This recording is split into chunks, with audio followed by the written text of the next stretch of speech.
If you scrap that aircraft, you're not just throwing away metal, you're burying a mistake no one here even understands. The words came from nowhere, low and steady, cutting clean through the heated argument on the tarmac like a blade through canvas. 7 mechanics stood frozen around the silent aircraft, their tools scattered across the concrete, laptops still glowing with flawless diagnostics that meant absolutely nothing. Ryan Brooks exhaled sharply, dragging a grease-stained hand across his jaw as he stared up at the motionless rotor. "We've run every system check twice," he snapped, his voice edged with frustration. "Fuel lines, ignition, control relays, everything reads green. This bird is dead." The afternoon sun hung heavy over Fort Ridgeline, baking the steel skin of the aircraft until heat shimmered in the air. A small group of officers stood just beyond the work zone, their patience thinning by the minute. Lieutenant Daniel Hayes checked his watch again, jaw tightening. "Command wants a decision," he said. "We either fix it now, or it gets decommissioned and hauled out by 1800. The word decommissioned landed like a quiet verdict. The aircraft wasn't just equipment, it was history, a machine that had logged thousands of hours in service before most of the men standing here had even enlisted. And yet now, surrounded by modern diagnostics and certified experts, it sat lifeless, as if it had simply chosen to stop listening. Ryan kicked lightly at the landing strut, not enough to damage it, just enough to vent. 7 mechanics, he muttered. "Top of our class. And we can't even get a spin." A few of the younger technicians shifted uncomfortably, avoiding eye contact. No one had an answer. No one even had a theory anymore. That was when they noticed him. Standing just outside the perimeter line, hands tucked into the pockets of a worn brown jacket, was an old man. He hadn't been there a moment ago, or maybe he had, and no one had bothered to look. His posture was relaxed, almost casual, but his eyes were fixed on the aircraft with a kind of quiet focus that didn't match the chaos around him. Lieutenant Hayes frowned immediately. "Sir, this is a restricted area," he called out, stepping forward with authority that felt rehearsed. "You can't be here." The old man didn't answer right away. He took a slow step closer, the gravel crunching softly under his boots. His gaze never leaving the aircraft. Up close, the ear showed lined skin, silver hair, the kind of stillness that only comes from having seen too much and learned to carry it without explanation. Ryan let out a short, disbelieving laugh. "Great," he said under his breath. "Now we've got spectators." The old man finally spoke, his voice rough but steady. "You're about to scrap it," he said, not asking, just stating it like a fact already decided. Hayes crossed his arms. "That's none of your concern." The old man's eyes shifted, just briefly, meeting the lieutenant's. There was no challenge in them. No defiance. Just something deeper. "It should be," he said quietly. "Because it's not broken." Silence rippled through the group. Ryan shook his head, a smirk forming. "Not broken," he echoed. "We've had 7 certified mechanics on this for the last 4 hours. You saying we all missed something?" The old man didn't respond to the tone. He simply looked back at the aircraft, his gaze narrowing slightly, as if he were listening to something no one else could hear. "You didn't miss it," he said after a moment. "You were never taught to see it."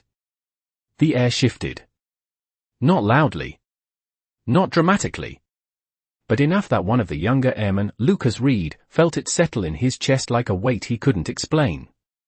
And for the first time that afternoon, the problem didn't feel mechanical anymore. Ryan Brooks let out a slow breath through his nose, the kind that barely held back a laugh. "Not broken," he repeated, louder this time, making sure the rest of the team heard it. "You hear that? We have been chasing ghosts for 4 hours, and apparently the fix is, what, intuition?"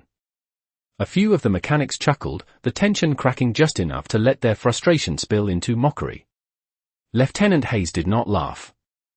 His eyes stayed locked on the old man, measuring him, weighing the disruption against the pressure mounting from command. "Sir," Hayes said, his tone sharpening, "you need to step back. This is an active maintenance zone. You are interfering with an official operation." The old man did not move. The heat shimmer danced between them, bending the edges of everything in sight, but his silhouette stayed steady, unmoved by the authority in Hayes's voice. "You already made your decision," he said quietly. "You just have not said it out loud yet." Hayes's jaw tightened. He knew exactly what that meant. Scrap the aircraft. File the report. Move on. Clean, efficient, forgettable. Ryan shook his head, stepping forward now, wiping his hands on a rag that had long since given up trying to stay clean. "Look, old man," he said, the edge in his voice no longer hidden, "this is not some roadside garage. We are not guessing here. We have data, we have diagnostics, and we have procedures. Everything checks out, and it still will not start. That means it is done." The old man finally looked at him fully. Not with anger. Not with challenge. Just with a kind of quiet recognition that made Ryan hesitate for a fraction of a second longer than he intended. "Your systems are telling you everything is fine," the old man said. "That should bother you more than the failure." Ryan scoffed, but the sound came out thinner than before. "It bothers me plenty," he shot back. "That is why we are replacing it." A gust of wind rolled across the tarmac, tugging at loose leaves and carrying the faint smell of hot metal and fuel. The aircraft sat in the center of it all, silent, stubborn, as if it were listening to the argument and choosing not to respond. Airman Lucas Reed shifted his weight again, his eyes moving between the old man and the aircraft. Something about the way the man spoke did not feel like guessing. It felt like remembering. And that difference sat heavy in his chest. Hayes stepped forward, closing the distance now, his voice dropping lower, more controlled. "This is your last warning," he said. "Step away from the aircraft." For a moment, it seemed like the old man might comply. His shoulders eased slightly, his gaze drifting back to the machine. Then he took one more step forward instead, slow and deliberate, as if the line Hayes had drawn simply did not exist for him. The reaction was immediate. Ryan straightened, irritation snapping back into place. "That is close enough," he said sharply. "You are not touching anything." The old man stopped just short of the aircraft's side panel, close enough now to see the fine details in the metal, the subtle misalignments no diagnostic screen would ever highlight. His eyes traced along the surface, pausing at a small control housing near the lower access point. It was unremarkable at a glance. Clean. Intact. Perfect by every measurable standard. "Who performed the last maintenance cycle?" he asked, almost to himself. Ryan frowned. "That is irrelevant." The old man's gaze did not shift. "No," he said softly. "That is the only thing that matters." The words hung there, heavier than they should have been. Around them, the noise of the bass seemed to dull, as if the world had pulled back just enough to listen. And for the first time since the problem began, the failure no longer felt random. It felt deliberate. Hidden in plain sight, waiting for someone who knew where not to look. Ryan Brooks did not answer the question. He did not want to. The moment the old man asked it, something shifted in the air again, subtle but unmistakable, like a loose thread suddenly pulled tight. "We follow standard rotation," Ryan said after a second, his tone controlled, almost rehearsed. "Certified crews, documented procedures, everything logged. There is nothing wrong with the maintenance." The old man nodded slowly, as if he had expected that answer. His fingers hovered inches from the panel but did not touch it, not yet. "That is not what I asked," he said. Lieutenant Hayes stepped in, irritation now breaking through his discipline. "That is enough," he said sharply. "You are done here." He turned slightly toward Ryan. "Get security down here." But no one moved. Not immediately. Because the old man was still looking at that same small housing, that same overlooked section of the aircraft, and something about the way he studied it made even the most confident mechanic hesitate. Airman Lucas Reed felt it the strongest. He had been standing on the edge of the group the entire time, watching, listening, trying to reconcile what he knew with what he was seeing. 7 mechanics had gone through that aircraft piece by piece. Every panel opened, every system verified. And yet none of them had looked the way this man was looking now. Not scanning. Not checking. Remembering. Who signed off on the last cycle? The old man asked again, his voice softer this time, but somehow carrying further. Ryan exhaled sharply, running a hand through his hair. I did, he said, more defensive than he intended. The old man's eyes shifted just slightly, enough to meet his.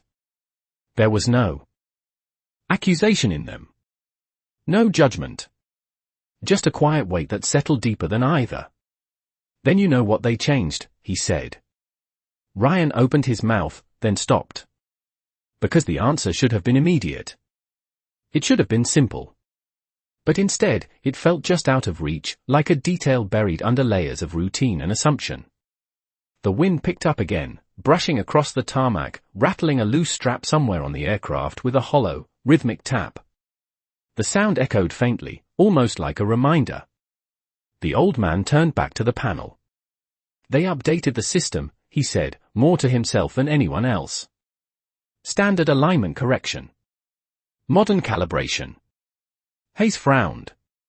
Yes, he said. That is correct. That is exactly what they did. The old man gave a small nod. And they trusted the system to tell them it was right. Ryan felt something tighten in his chest. Because it is right, he said, but the certainty was gone now, replaced by something thinner, more fragile. The old man's hand finally moved, not touching the panel, but tracing the edge of it in the air, following a line no one else seemed to see. This aircraft was not built to think like your system, he said quietly. It was built to respond. Lucas Reed swallowed hard, his eyes locking onto the same spot the old man was focused on. He had walked past that panel at least a dozen times that afternoon. He had checked the readouts. He had trusted the screen.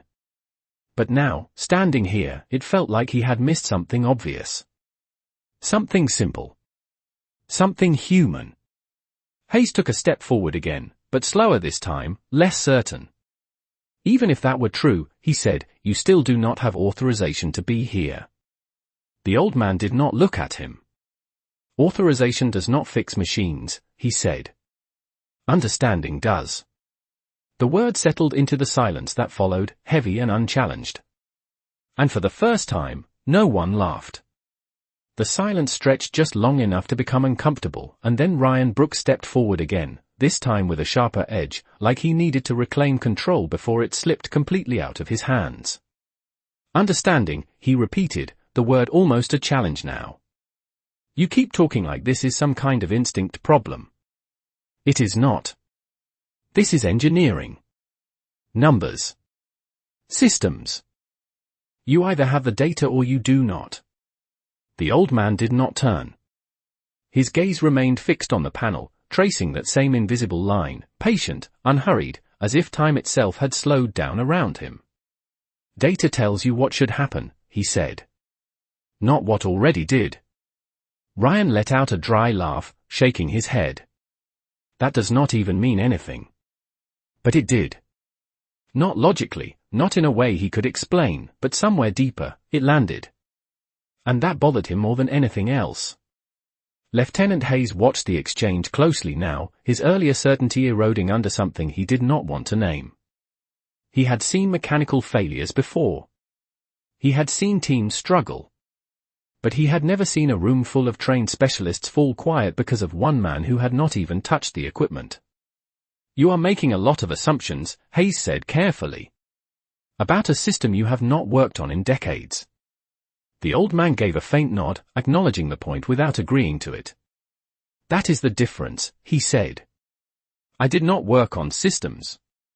He finally shifted his stance, just enough to square himself with the aircraft, his eyes narrowing slightly as the sunlight caught the edges of the metal. I worked on this. The words settled heavier than anything he had said before. Not because they were loud. But because they were certain. Ryan opened his mouth again, ready to push back, ready to reassert the logic he had been trained to trust. But the word stalled. Because for the first time, he was not entirely sure he was right. A faint ticking sound echoed from somewhere near the engine housing, metal expanding under the heat, a quiet reminder that the aircraft was still there, still waiting. Lucas Reed took a slow step closer without realizing it, his eyes locked on the same panel. "Sir," he started, then hesitated. He did not know what he was about to say. He just knew something was off. Ryan noticed the movement immediately. "Stay back," he snapped, sharper than before. "Nobody touches anything." But the command did not carry the same weight anymore. Not after the doubt had already slipped in. The old man's hand finally rose, stopping just inches from the panel. "Not touching." "Not yet." His fingers hovered there, steady despite the years written into them, as if he could feel something beneath the surface that no sensor could detect. "They recalibrated the alignment," he said quietly. "Shifted the reference point to match the newer system." Hayes frowned. "Yes. That is standard procedure." The old man nodded once. "For a system that was built for it." Ryan felt that same tightening in his chest again, stronger this time. He stepped closer, his eyes narrowing as he followed the old man's line of sight. The panel looked perfect. Flush. Secure. Exactly as it should be. That was the problem. "What are you seeing?" Ryan asked, the challenge still there, but thinner now, edged with something else. The old man did not answer immediately. He leaned in just slightly, his eyes focusing on a detail so small it barely registered, a subtle offset, less than a fraction of an inch, invisible unless you knew exactly where to look. "It is not where it belongs," he said. The words were simple. But they hit like a fault line shifting beneath everything they thought they understood. And suddenly, the failure did not feel like a mystery anymore. It felt like something that had been overlooked. Something small. Something precise. Something that only one person there knew how to see. Ryan Brooks stared at the panel, his eyes narrowing as he leaned closer, close enough now to see the faint line the old man had been tracing in the air. At first, it looked like nothing. Just clean metal, properly sealed, perfectly aligned according to every measurement they had run. But the longer he looked, the more something subtle began to surface, not obvious, not loud, just a quiet inconsistency that refused to sit right.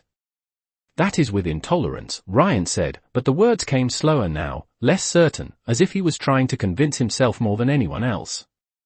The old man shook his head slightly. "Tolerance is not the same as truth," he said.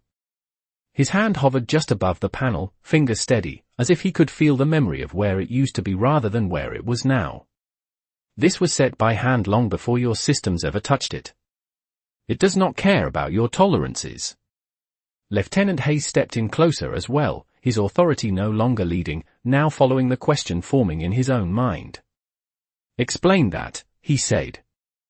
The old man did not look at him. "When they recalibrated," he said, "they aligned it to a digital reference point. Clean. Exact. Perfect." He paused, just for a second. But this aircraft was never built on perfect. The wind shifted again, carrying a low hum across the tarmac, distant engines, distant motion, but here everything felt still, focused on a single point no larger than a coin. Lucas Reed crouched slightly, adjusting his angle, trying to see what the old man saw. And then he caught it. Not with certainty, not all at once, but enough to feel the difference. The panel was not wrong in a way that a computer would flag. It was wrong in a way that only mattered when everything depended on it. "It is off," Lucas said quietly, almost to himself. Ryan glanced at him sharply. "By how much?" Lucas hesitated, then answered anyway. "Less than a quarter inch." Ryan let out a breath, half frustration, half disbelief. "That is nothing," he said. "That cannot shut down an entire system." The old man finally turned his head slightly, just enough for his voice to reach them all without rising. "It can," he said, "if it is the one thing that tells everything else where to begin." The words landed heavier than any report, heavier than any data screen. Hayes felt it settle in his chest, the realization forming piece by piece. This was not a failure of parts. It was a failure of reference. You are saying the system is reading itself correctly, Hayes said slowly, but it is starting from the wrong place. The old man gave a small nod. Ryan stepped back half a pace, running both hands through his hair now, the frustration shifting into something sharper, something closer to respect but not ready to admit it yet. So what, he said, his voice lower, tighter, we tear the whole thing apart to realign it. The old man shook his head once.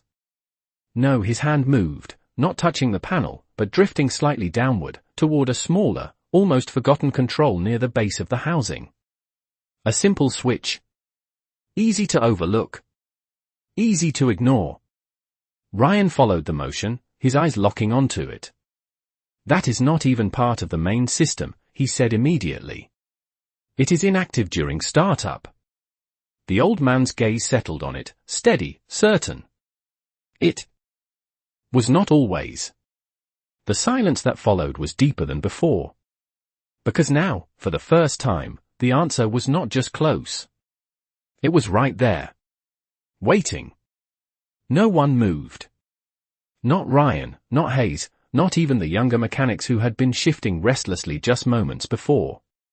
Every eye was locked onto that small, almost forgettable switch, the one they had all seen and dismissed without a second thought. Ryan took a slow step closer, crouching slightly now, his gaze narrowing as he studied it more carefully. That switch is bypassed during modern startup sequences, he said, more quietly this time, as if lowering his voice might make the statement hold more weight. It does not control anything critical anymore. The old man's expression did not change.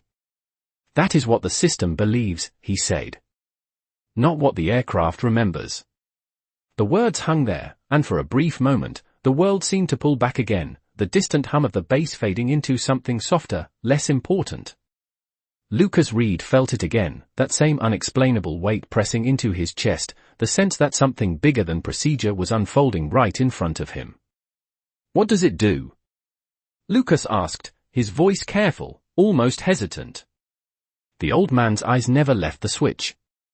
It sets the initial alignment reference, he said. Before your systems take over. Before anything else begins. Ryan shook his head immediately, but the reaction came too fast, too automatic. That was decades ago, he said. That function was replaced. The old man gave a faint nod. Replaced in theory, he said. Not removed. Hayes stepped in closer, now fully drawn into it despite himself. If that were true, he said, the system would flag it. The old man finally looked at him, just for a second. Only if it knows it is wrong. That was the moment it shifted. Not loudly. Not dramatically. Just a quiet internal shift, like a line being crossed that no one had realized was there until it was behind them. Ryan exhaled slowly, his eyes still locked on the switch. He could feel it now, the possibility, the narrow space between what he knew and what he had assumed. So you are saying, he began carefully, that the system is building everything correctly, on a bad starting point. The old man turned back to the aircraft and gave a small, almost imperceptible nod. Exactly. The word settled into the silence like a final piece clicking into place. Lucas swallowed, his eyes moving from the switch to Ryan. Then why did it not fail before, he asked. The old man's gaze softened slightly, just enough to carry something deeper beneath the surface. Because no one moved it, he said. And just like that, the air changed again. Because now it was no longer a mystery. It was a mistake. A small one. A simple one. The kind that no system would ever question because it had no reason to. Hayes straightened slowly, his posture shifting from command to realization. The last maintenance cycle, he said, thinking it through aloud. They recalibrated everything, including that reference. Ryan's jaw tightened. And they trusted the system to confirm it. The old man did not respond. He did not need to. The truth was already there, sitting between them, quiet and undeniable. Ryan looked back at the switch, then at the panel, then back again. If you are wrong, he said, his voice low now, stripped of its earlier edge, we lose what little time we have left. The old man's hand moved closer, stopping just short of the switch, his fingers steady, patient, as if time had already slowed to match him. And if I am right, he said softly, you stop losing it. No one spoke after that. Because for the first time since the problem began, the solution was no longer buried in data or locked behind a screen. It was right there. Waiting for someone to believe it. Lucas Reed did not realize his hand was already in his pocket until his fingers closed around his phone. He had been standing there, watching, listening, feeling that quiet certainty build in the air, and something inside him told him this was bigger than a maintenance call. He turned slightly, just enough to step out of the circle without drawing attention, his thumb already moving across the screen. He did not call security. He did not call a supervisor. He scrolled past names until he found one that made his pulse tighten. Command liaison. He hesitated for half a second, then pressed call. Back on the tarmac, Ryan Brooks was still staring at the switch, the weight of the decision settling into his shoulders. Every part of his training told him not to trust this. Not to gamble on something that was not backed by data, not verified by procedure. But the problem was, everything they had trusted so far had led them nowhere. Lieutenant Hayes crossed his arms again, but the gesture had changed. It was no longer authority. It was restraint. We are not making a move based on a guess, he said, though the conviction behind it was thinner than before. The old man did not react. He simply waited, his hand still hovering near the switch, patient, as if he had all the time in the world. Lucas turned his back fully now, lowering his voice as the line connected. Sir, he said quickly, keeping his tone controlled, this is Airman Reed at Fort Ridgeline. I need you to check a name for me. There was a pause on the other end, then a calm, professional voice responded. Go ahead. Lucas glanced over his shoulder, watching the old man without meaning to. Eli Carter, he said. He is here. On the tarmac. And I think, he stopped, searching for the right words, but there were none that fit. I think we are about to scrap an aircraft he says is not broken. Silence. Not confusion. Not delay. Just silence. Then the voice came back, sharper now. Repeat the name. Lucas swallowed. Eli Carter. Another pause, shorter this time, followed by the sound of movement on the other end, papers shifting, something being pulled up quickly. Stay where you are, the voice said, no longer casual. Do not let anyone touch that aircraft. The line went dead. Lucas lowered the phone slowly, his heart beating harder than it should have. He did not understand why. Not fully. But he understood enough. He turned back toward the group just as Ryan took a small step forward, his eyes still locked on the switch. If this works, Ryan said, his voice low, almost to himself, it should not. The old man's expression did not change. It will, he said simply. Hayes looked between them, then toward the aircraft, then back again, the decision pressing in on him from all sides. We wait, he said finally. Until we get confirmation. The old man gave the faintest shake of his head. Not disagreement. Just quiet acknowledgement of something inevitable. You already have it, he said. The wind picked up again, stronger this time. Sweeping across the open tarmac, rattling loose tools, tugging at uniforms, carrying a low distant sound that was not part of the base's usual rhythm. Lucas felt it before he heard it clearly. A shift. Somewhere beyond them, something had just changed. And whatever it was already on its way. The sound reached them before the source did, a distant, rising hum that cut through the normal rhythm of the bass like something out of place, something urgent. It rolled across the tarmac in low waves, growing sharper with each passing second until even Ryan Brooks lifted his head, eyes narrowing toward the horizon. That is not scheduled, he muttered, more to himself than anyone else. Lieutenant Hayes turned as well, his posture straightening instinctively, training taking over before thought could catch up. The rest of the team followed, their attention pulled away from the aircraft for the first time since the old man had stepped into their world.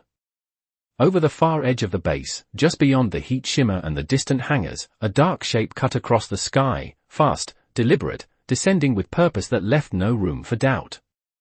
Lucas Reed felt his pulse spike as the realization settled in. This was not routine. This was not coincidence. The call he had made was already moving faster than he could understand. The aircraft approached low, controlled, the sound now loud enough to vibrate through the concrete beneath their boots, a deep mechanical presence that demanded attention without asking for it. Dust lifted along the edges of the tarmac as it passed overhead, the wind pressing against uniforms, tugging at loose fabric, forcing everyone to brace slightly against it. And still, through all of it, the old man did not move. He stood exactly where he had been, his hand still hovering near the switch, his focus unchanged, as if everything happening around him was already expected. The aircraft settled onto a nearby pad with precision, the sound gradually lowering but never fully fading, leaving behind a charged silence that felt heavier than before. A moment later, the side door opened. The figure that stepped out did not rush. He did not need to. Authority moved differently. Measured. Certain. General Victor Holloway walked onto the tarmac with a presence that shifted the air itself, his uniform crisp, his gaze already locked onto the group before him. Hayes reacted first, snapping to attention with reflexive precision. The rest of the team followed half a second later, a wave of movement driven by instinct rather than thought. Ryan straightened quickly, wiping his hands again, suddenly aware of every detail he had ignored minutes before. Lucas felt it too, that shift from uncertainty to something much sharper, something real. The general did not acknowledge them immediately. His focus moved past the formation, past the aircraft, and settled directly on the old man. And for the first time since he had arrived, Eli Carter looked up fully, meeting that gaze without hesitation, without reaction, as if this moment was simply another step in a sequence only he had seen coming. The distance between them closed slowly as the general approached, each step deliberate, each movement carrying weight that did not need to be explained. Hayes held his breath without realizing it. Ryan felt his chest tighten again, but this time it was not doubt. It was anticipation. When the general finally stopped, it was not in front of the officers. Not in front of the aircraft. It was in front of Eli Carter. The silence that followed was absolute. Then, without a word, General Holloway came to a full, formal stop, squared his shoulders, and raised his hand in a sharp, unmistakable salute. No one spoke. No one moved. Because in that single motion, everything they thought they understood had just shifted into something else entirely. No one lowered their eyes. No one dared to break the moment. The salute hung in the air, sharp and absolute, carried by a silence that felt heavier than any command ever spoken on that tarmac. Ryan Brooks felt his breath catch in his chest, his mind racing to reconcile what he was seeing with everything he thought he understood. A four-star general did not salute first. Not like that. Not without reason. Lieutenant Hayes remained locked in position, his posture rigid, but inside, something had shifted completely. This was no longer a maintenance issue. This was something else entirely. Eli Carter did not return the salute immediately. He stood there, still as before, his gaze steady, his presence unchanged, as if rank, time, and distance did not apply to him in the same way they did to everyone else. Then, slowly, deliberately, he raised his hand and returned it. Not sharper. Not louder. Just equal. General Holloway lowered his hand first. His voice, when it came, was calm, controlled, but carried a weight that cut through everything. "Why is this aircraft not operational?" he asked, without looking away from Eli. Hayes swallowed before answering, his voice precise but stripped of its earlier certainty. "System reports no faults, sir. 7 mechanics have attempted full diagnostics. We were preparing to decommission." The general's expression did not change, but something in his eyes hardened slightly. "And him?" he asked. A single word. No explanation needed. Hayes hesitated for a fraction of a second. "Civilian presence, sir. Unauthorized." The word lingered, thin and misplaced. The general shifted his gaze then, finally, toward the aircraft, then back to Eli. "He is the reason that aircraft still exists," he said quietly. The statement landed without force, but it carried more impact than anything shouted ever could. Ryan felt it settle deep, reshaping everything in an instant. Lucas Reed stood frozen, his earlier decision now echoing louder in his mind. He had called it. Somehow, he had felt it. The general stepped aside slightly, not commanding, not ordering, simply creating space. "Go ahead," he said. 2 words. That was all. Eli Carter turned back to the aircraft. No hesitation. No build-up. His hand moved the final inch, fingers closing around the small switch as if it had always belonged there. For a moment, nothing happened. The wind softened. The distant noise of the bass faded into the background. Even the heat seemed to pause. Then he turned it.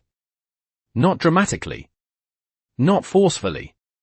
Just a simple, precise motion, the kind that would have gone unnoticed if anyone else had done it. A second passed. Then another.